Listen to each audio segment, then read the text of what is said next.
దేవుడు ఎలా చూసుకున్నాడట? ఘనంగా చూసుకున్నాడట. దావీదును దేవుడు ఎలా చూసుకున్నాడట? ఘనంగా చూసుకున్నాడట. ఎందుకు దావీదు ప్రాణాన్ని దేవుడు ఘనంగా చూసుకున్నాడంటే, దావీదు సౌలు ప్రాణాన్ని ఎలా చూసుకున్నాడు? నా దృష్టికి నీ ప్రాణము నా దృష్టికి ఘనమైనందున నా ప్రాణాన్ని తన దృష్టికి ఘనంగా ఎంచుకున్నాడు.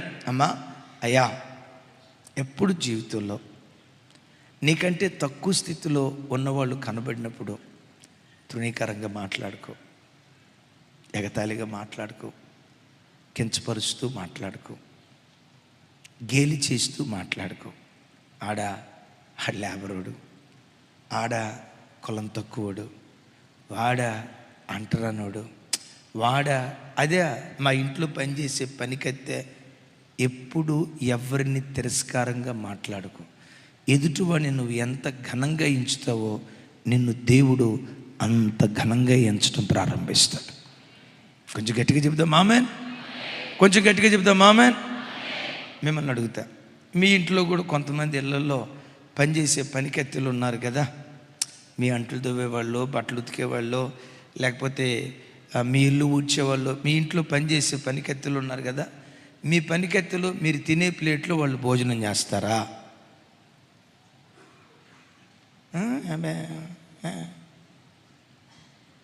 అని నువ్వంటే రేపు మనల్ని కూడా దేవుడు అలా అంటాడు. నాకు భయం పుట్టించింది మాట. భయం కంటే వీళ్ళల్లో ఇంత సమానత్వం ఉంటుందా? ఒక దేన స్థితిలో ఉన్న ఇది మనకు అర్థం కావాలంటే, దావీదు రాజు అయిన తర్వాత దావీదు భోజనపు బల్ల దగ్గర ఎవరిని కూర్చోబెట్టాడు? మెఫీబోషెత్ ఎవరు?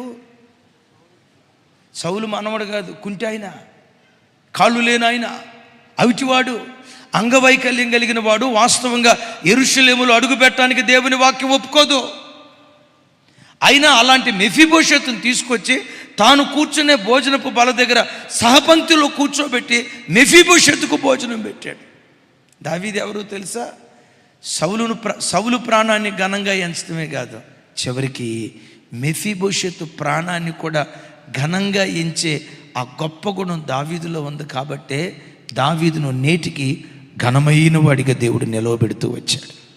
కొంచెం గట్టిగా చెప్దాం ఆమెన్. మరొకసారి ఆమెన్. మరొకసారి గట్టిగా చెప్దాం ఆమెన్. ఒక లేబరోడు కూడా మాతో కలిసి భోజనం చేసే అంత గొప్ప మనస్సు దేవుడు వారిలో చూడటాన్ని బట్టి, నేను ఇందాక చెప్పే కదా, ప్రపంచంలో ఏ దేశంలో ఉన్న వ్యక్తులకు లేని జ్ఞానం దేవుడు వీళ్ళకిచ్చాడు. ఏ దేశస్థులకు లేని తెలివితేటలు వీళ్ళకిచ్చాడు.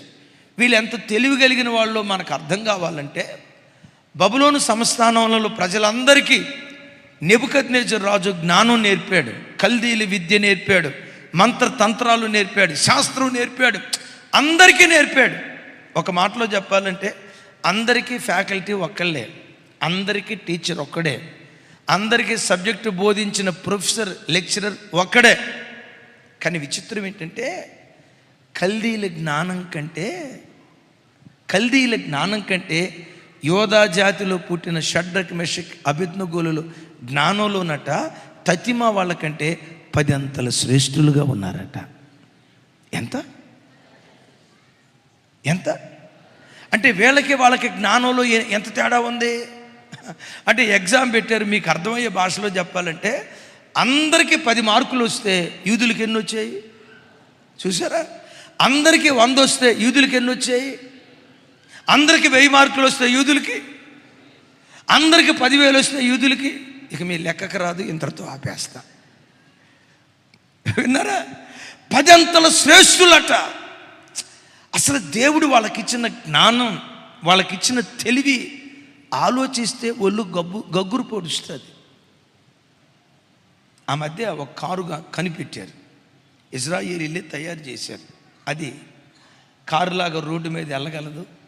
ఒకవేళ ట్రాఫిక్ జామ్ అయితే ఆ కారు కాస్త విమానమై ఆకాశంలో ఎగిరి ముందుకు వెళ్ళిపోద్దంట. రోడ్డు ఫ్రీ ఉందా, మరలా రోడ్డు మీదకి వచ్చేసిద్దట, మరలా ముందుకు వెళ్ళేది. రెడ్ సిగ్నల్ పడబోతుంది, ట్రాఫిక్ జామ్ అయిపోతుంది, వర్షం పడబోతుంది, మొత్తం చిన్నపాటి కాలువలాగా మారిపోబోతుందని తెలిసిందా వెంటనే కారు కాస్త విమానం అయిపోతుంది, విమానం కాస్త కారు కాస్త. ఎంత తెలివితేటలు దేవుడు వాళ్ళకు అనుగ్రహించాడు. ఆ మధ్య ఒక పిస్టల్ కనిపెట్టారు.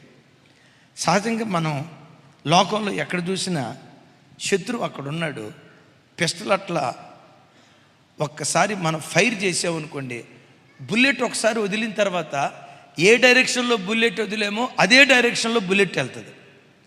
ఇప్పుడు ఈ ఫైర్ చేసిన తర్వాత గన్ శబ్దం విని ఆ వ్యక్తి అక్కడి నుంచి పారిపోయాడు అనుకోండి, బుల్లెట్ ఏమైపోద్ది? వేస్ట్ అయిపోద్ది. వీళ్ళు కనిపెట్టిన బుల్లెట్ ఏంటో తెలుసా? ఒక్కసారి ఫైర్ అయిన తర్వాత ఆడు ఒకవేళ ఇట్లా పారిపోతున్నాడు అనుకో, ఆ బుల్లెట్ కూడా ఆడి దగ్గరికి వెళ్ళిద్దంట.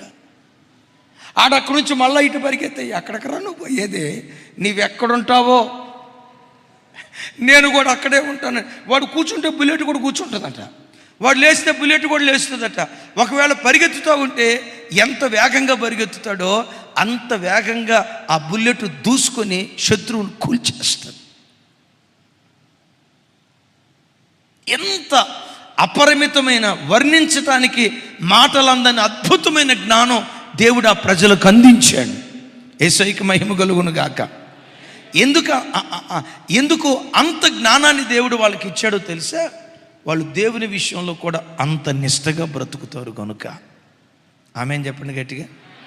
దేవుని విషయంలో అంత రోషంగా బ్రతుకుతారు. ఆ రోజుల్లో కానీ ఈ రోజుల్లో కానీ యోధా జనాంగంలో ఉన్న యోధా జాతి ప్రజలు ఏ ఎండకు ఆ గొడుగు బట్టి మనస్తత్వం ఉండదు. దానియేలు వయసు 17 సంవత్సరాలు. 17 సంవత్సరాల వయసులో రాజాస్థానంలో ఏమని తీర్మానం చేసుకున్నాడు? బబులోను రాజు భుజించే ఈ భోజన పదార్థాల ద్వారా నేను అపవిత్రుణ్ణి కాకూడదు. ఏ వయసులో? 17 సంవత్సరాల వయసులో తీర్మానం చేసుకున్నాడు. రాజు భుజించే భోజన పదార్థాలు మామూలు పదార్థాలు అండి. ఏమండి? ఆకాశంలో ఎగిరే పక్షి మొదలుకొని నేల మీద సంచరించే జంతువు వరకు, నేల మీద సంచరించే జంతువు మొదలుకొని సముద్రంలో, కొంచెం గట్టిగా, సముద్రంలో ఈదే చేపల వరకు ప్రపంచంలో ఎన్ని రకాలైన శ్రేష్ఠ ఆహార పదార్థాలు ఉంటాయో ఆ ఆహార పదార్థాలన్నీ చిన్నోడు దానియేలు ముందు వెళ్తూ ఉన్నాయి. దానియేలు ఆ వయసులో నేను అనవసరంగా తీర్మానం చేసుకున్నా. ఇప్పుడు మీరు నాన్ వెజ్ తినకూడదని ఒక నెల రోజులు తీర్మానం చేసుకున్నారు. వారం రోజులు గెలిస్తే ఒట్టు.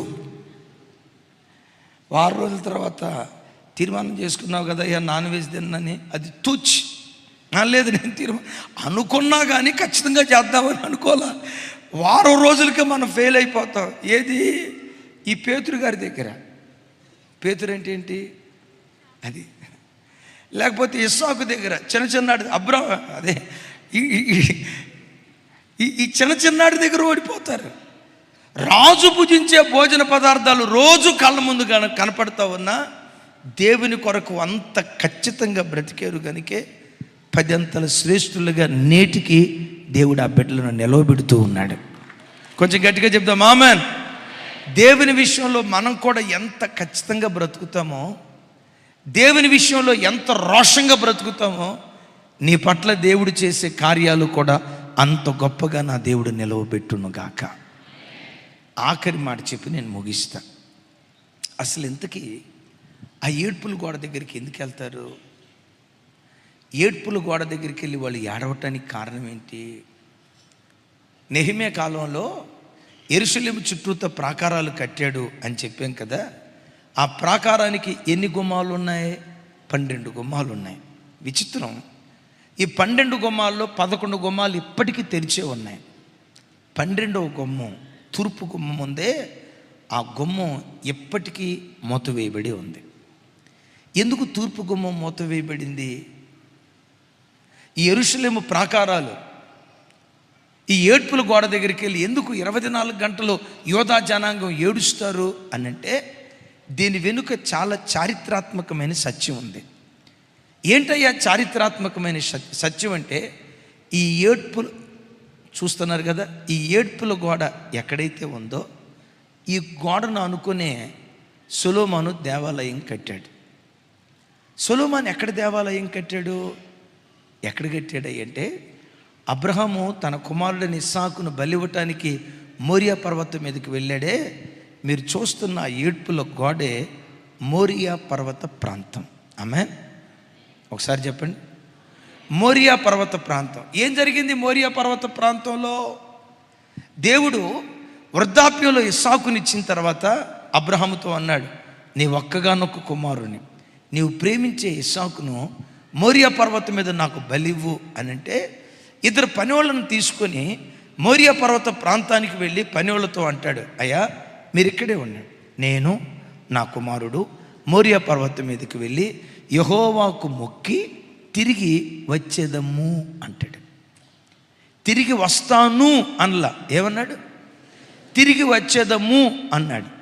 ఎందుకు తిరిగి వచ్చేదము అన్నాడు? వెళ్ళేది ఇద్దరు కదా, ఇస్సాకును బలిచ్చిన తర్వాత ఒక్కడే కదా వచ్చేది, వస్తాను అనాలి. కానీ వస్తాను అనకుండా వస్తాము అంటున్నాడు. ఎందుకు ఆ మాట అన్నాడు తెలుసా? దేవుడు బలి కోరడని కాదు, అక్కడేదో గొర్రె పిల్లను సిద్ధపరిచాడని కాదు. అబ్రహాము గుండెల నిండా ఉన్న విశ్వాసం ఏంటంటే, నా దేవుడు కోరుకున్నట్లుగానే నేను బలిపీఠం కడతా, కట్టెలు పేరుస్తా, ఇస్సాకును పెడతా, నా కుమారుణ్ణి చంపుతా, మొక్కలు మొక్కలు చేస్తా, అగ్నితో కాలుస్తా, నా కుమారుడు ఇస్సాకు బూడిదైపోతాడు. నేను ఆరాధించే నా దేవుడు ఎవరో తెలుసా? ఆ బూడిదలో నుండి మరలా ఇస్సాకును పుట్టిస్తాడు. ఆ బూడిదలో నుండి మరలా ఇస్సాకును లేవనెత్తుతాడు. ఆ బూడిదలో నుండి ఇస్సాకును పుట్టించగలిగిన శక్తివంతుడని అబ్రహాముకు దేవుని పట్ల గుండెల నిండా విశ్వాసం ఉంది.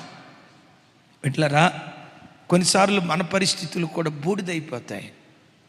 చేసిన ప్రార్థన ఒకటి, కుటుంబంలో జరిగేది ఒకటి, ఏడ్చిన ఏడ్పు ఒకటి, మనకు వచ్చే ప్రతిఫలం ఒకటి.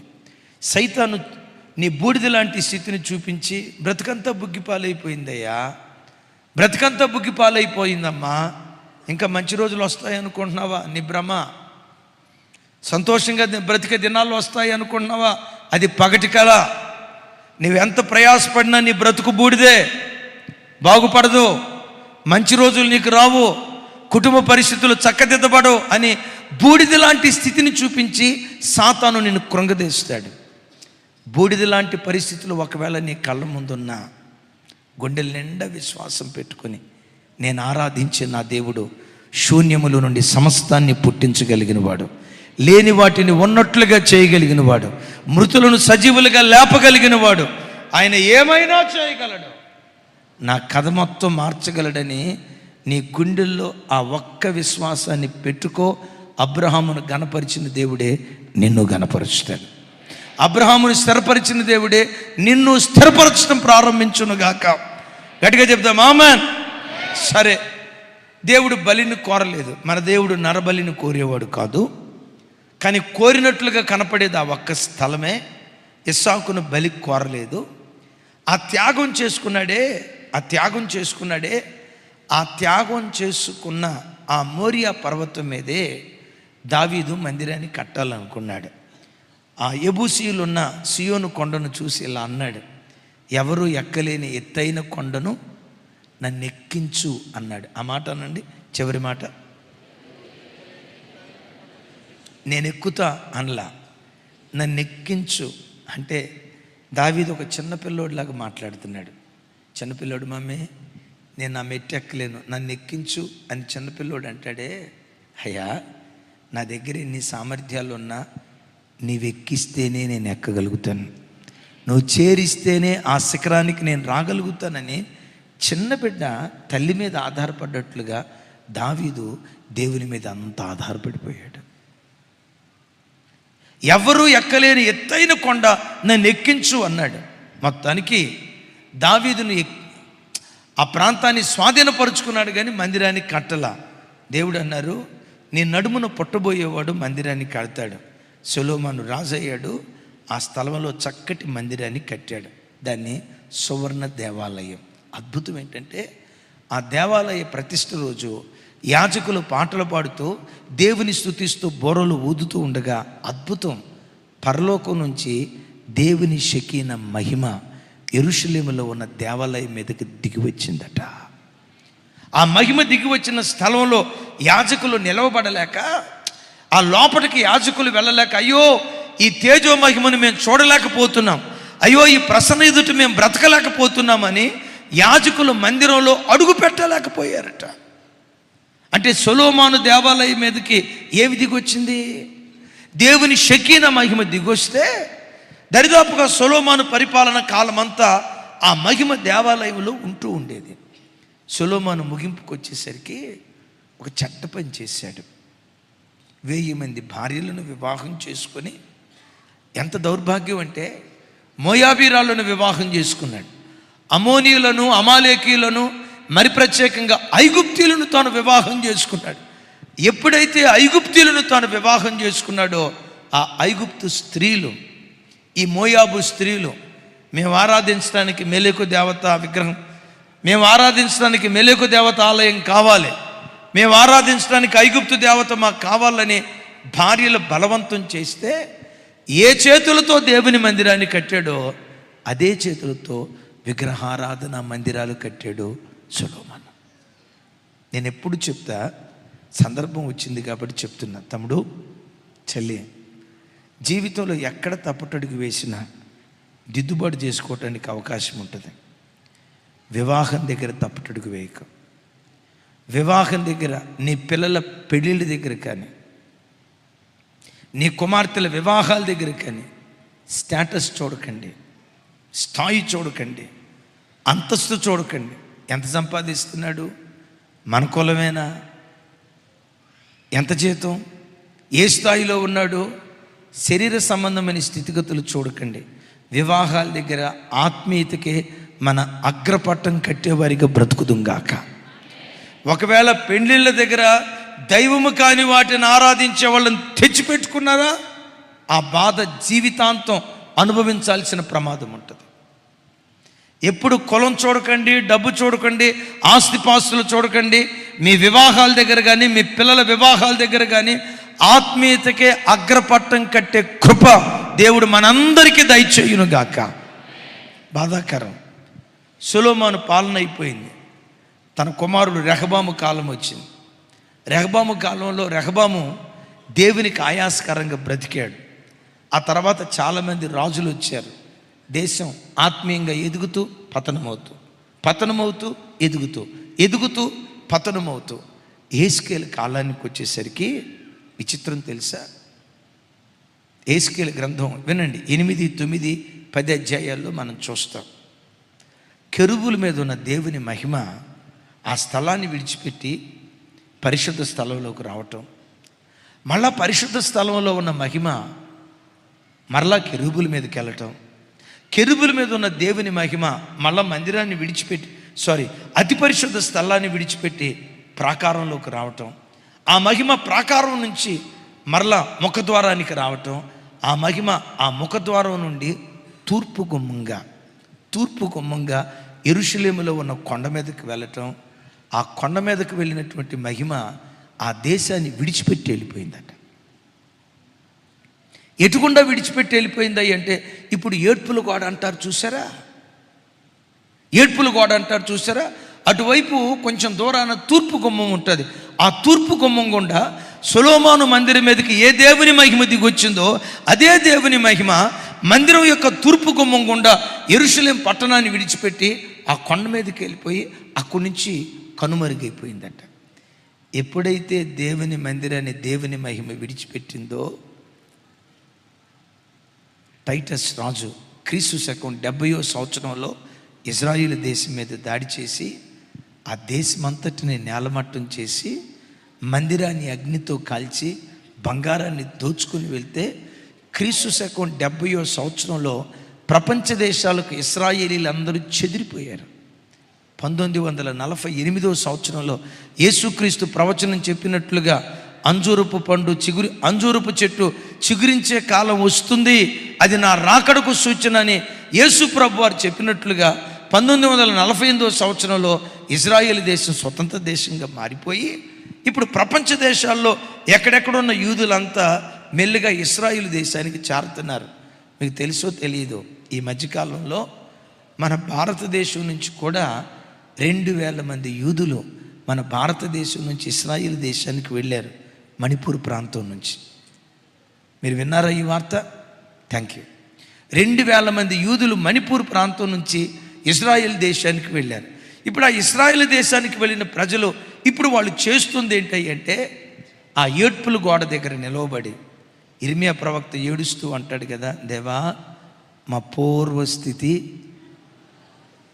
పెద్దగానండి, మా పూర్వస్థితి మరోసారి మా పూర్వస్థితి మాకు మరలా దయచేయవని ఆ ఏడ్పుల గోడ దగ్గర అద్భుతం 24/7 365 days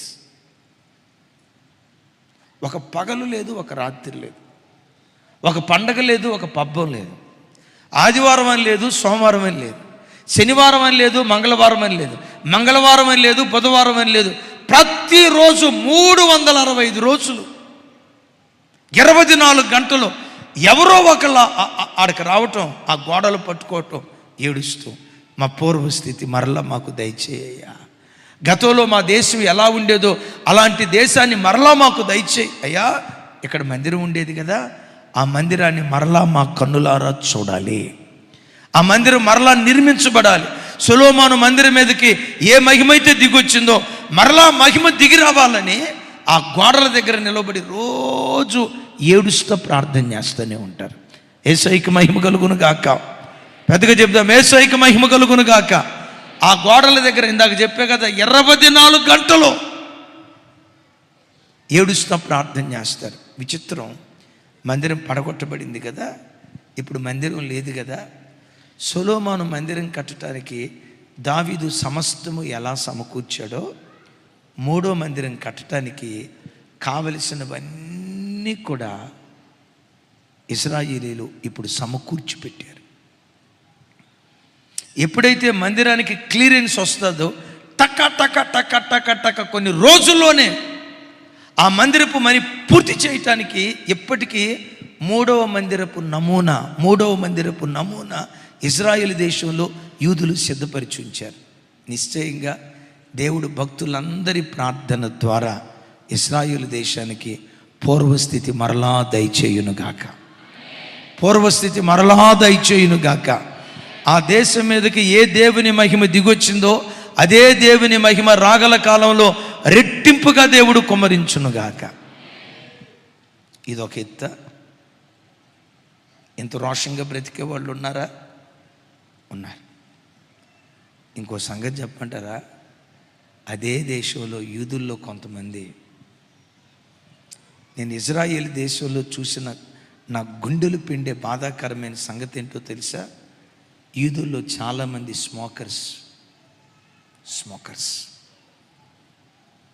ఇజ్రాయేల్ దేశపు వీధులు తిరుగుతూ ఉంటే గమనించండి, ఈ అత్తరు వాసన కంటే సిగరెట్ వాసన ఎక్కువ వచ్చింది.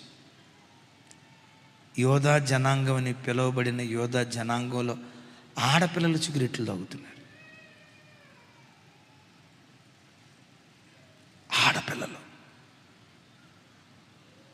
ఆడపిల్లలు విచిత్రం చూడండి. దేవుని అద్భుతాన్ని కళ్ళారా చూసి, దేవుని అద్భుతాన్ని అనుక్షణం అనుభవిస్తూ, దేవుని మహాత్యాన్ని ప్రతిదినం అనుభవిస్తూ ఎంత భక్తిహీనంగా కొంతమంది బ్రతుకుతున్నారో చూడండి.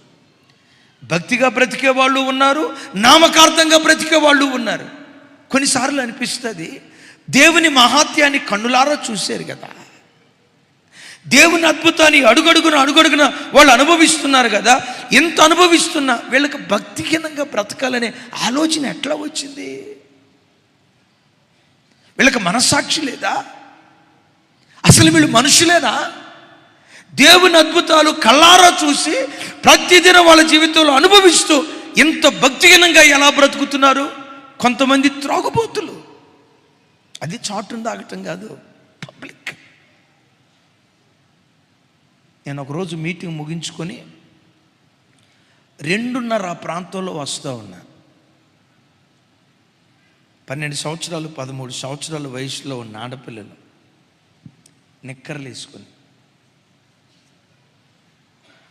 ముంబై వీధుల్లో ఎట్లా చిట్చాట్ చేస్తారో, బెంగళూరులో ఎట్లా చిట్చాట్ చేస్తారో, కొంచెం హైఫై కల్చర్లు ఉన్న ప్రాంతాలలో యవన బిడ్డలు ఎట్లా విచ్చలవిడిగా బ్రతుకుతారు.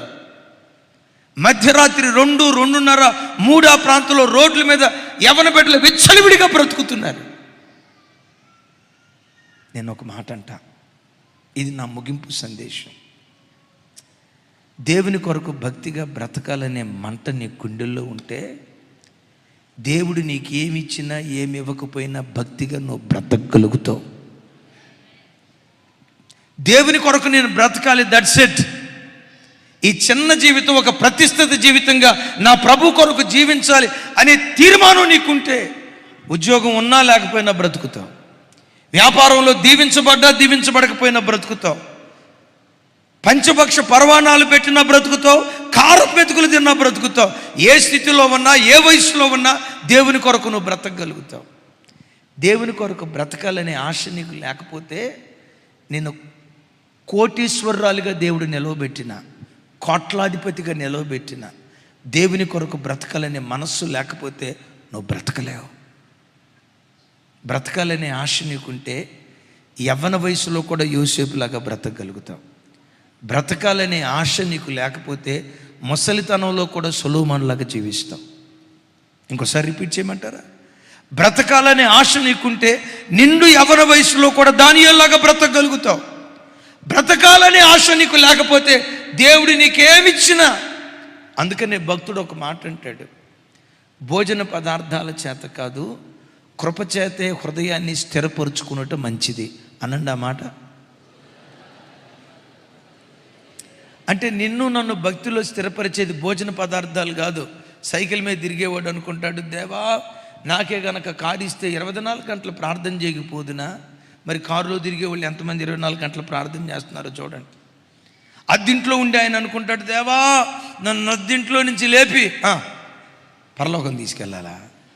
అద్దింట్లో నుంచి లేపి నాకు సొంత ఇల్లు ఇస్తే 24 గంటలు బైబిల్ చదువుకుంటా ఉండకపోదునా, స్తోత్రాలు చెప్పకపోదునా, అర్ధరాత్రి మేలుకొని ప్రార్థన చేయకపోదునా? సొంత ఇల్లు ఉన్న వాళ్ళు ఎంతమంది అర్ధరాత్రి లేచి ప్రార్థన చేస్తున్నారు చూడండి. నేనంట దేవుని కొరకు బ్రతకాలనే ఆ కసి మంట నీ గుండెల్లో ఉండాలి. కానీ ఏ స్థలంలోనైనా ఏ స్థితిలోనైనా ప్రభు కొరకు సాక్షిగా మనం బ్రతకగలం. అటు కృప దేవుడు మనందరికీ దయచేయునుగాక.